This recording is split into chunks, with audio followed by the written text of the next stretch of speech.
اس حیوانی انسان کا وجود زمین سے مٹی سے پیدا کیا گیا ہے، مٹی سے، گارے سے، چپکنے والے گارے سے، اور جسم میں بدبو جو پیدا کرتے۔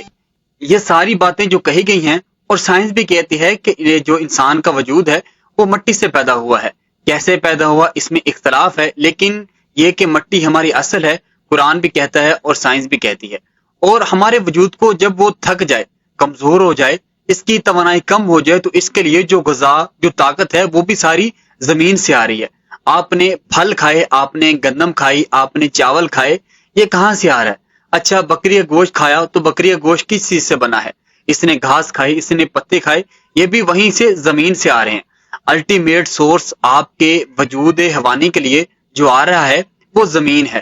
وجود روحانی کو بھی طاقت کی ضرورت ہوتی ہے، وہ بھی کمزور ہو جاتی ہے، خاص طور پر جب وہ وجود حیوانی کا اس پر غلبہ ہو جائے، تب تو یہ سمجھیں کہ وہ بالکل بے ہوش ہو کر موت کے قریب پہنچ جاتی ہے۔ اس کی طاقت اسی سے آئی ہے جہاں سے روح آئی ہے، وہ کلام ربانی، وہ روح ربانی۔ اس کے بارے میں اللہ تعالیٰ نے کہا ہے کہ میں نے اپنی روح میں سے پھونکا ہے۔ روح کا جو تعلق ہے وہ ذات باری تعالیٰ کے ساتھ ہے۔ اس طرح کلام ربانی کہاں سے آیا ہے؟ اللہ تعالیٰ کے پاس سے، یہ اس کی طاقت کا ذریعہ ہے۔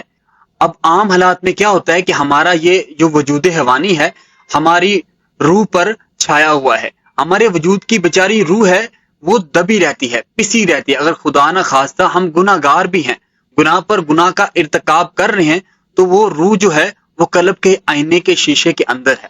مثلا قلب جو ہے وہ شیشے کی مانند ہے جس کے اندر روح کا چراغ جل رہا ہے۔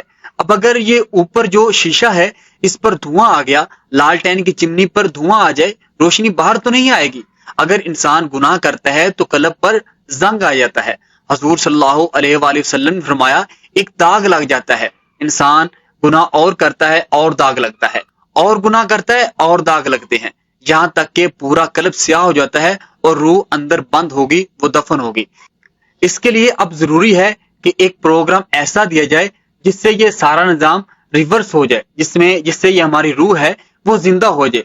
دن میں روزہ رکھا جائے تاکہ جو ہمارے اندر جو اینیمل انسٹیکٹ ہے جس کی وجہ سے ہماری روح دبی ہوئی ہے، اس کو پیاس کی شدت محسوس ہو، بھوک کی شدت محسوس ہو، یہ وزن اس کے اوپر کم ہو، یہ دباؤ اس کے اوپر کم ہو، جس سے ہماری روح کو سائے آف ریلیف ملے گا۔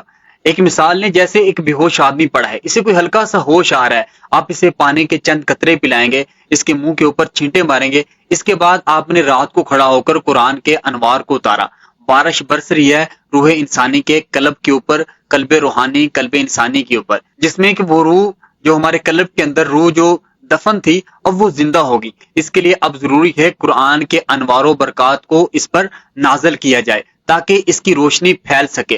جب انسان گناہ کرتا ہے تو اس کے قلب کے اوپر ایک داغ لگتا ہے، پھر مزید گناہ کرتا ہے تو داغ بڑھ جاتا ہے، یہاں تک کہ پورا قلب سیاہ ہو جاتا ہے۔ روح جو اندر موجود ہے وہ دب جاتی ہے، بے ہوش ہو جاتی ہے، بلکہ موت کے قریب پہنچ جاتی ہے۔ اسے دوبارہ زندہ کرنے کے لیے روزہ رکھا جائے تاکہ جسمانی تقاضے کم ہوں اور روح کو طاقت ملے۔ رات کو قرآن پڑھ کر انوار و برکات کو دل پر اتارنے سے دل کی روشنی واپس آتی ہے، روح کو تازگی ملتی ہے، اور یوں انسان کو قرآن کی عظمت کا احساس ہوتا ہے۔ دنیا کی دیگر اشیاء جیسے کہ کھانا، پانی وغیرہ جسم کی ضروریات کو پورا کرتی ہیں، لیکن روح کو تازگی اور طاقت صرف اللہ کے کلام سے ملتی ہے۔ روزے کے ذریعے جسمانی تقاضے کم ہوتے ہیں اور روح کو طاقت ملتی ہے۔ یاد رکھیں ہمارے وجود میں جسم اور روح دونوں کی ضروریات ہیں۔ جسم کی ضروریات زمین سے پوری ہوتی ہیں اور روح کی ضروریات اللہ کے کلام سے۔ جب روح زندہ ہوتی ہے تو انسان کو اللہ کی نعمتوں کی قدر اور عظمت کا احساس ہوتا ہے۔ یہی وجہ ہے کہ اللہ نے روزہ اور قرآن کو ہماری روحانی زندگی کے لیے ضروری قرار دیا ہے تاکہ ہم جسمانی تقاضوں کو کم کر کے اپنی روح کو تازگی اور طاقت دے سکیں اور اللہ کی عظمت کا صحیح معنوں میں احساس کر سکیں۔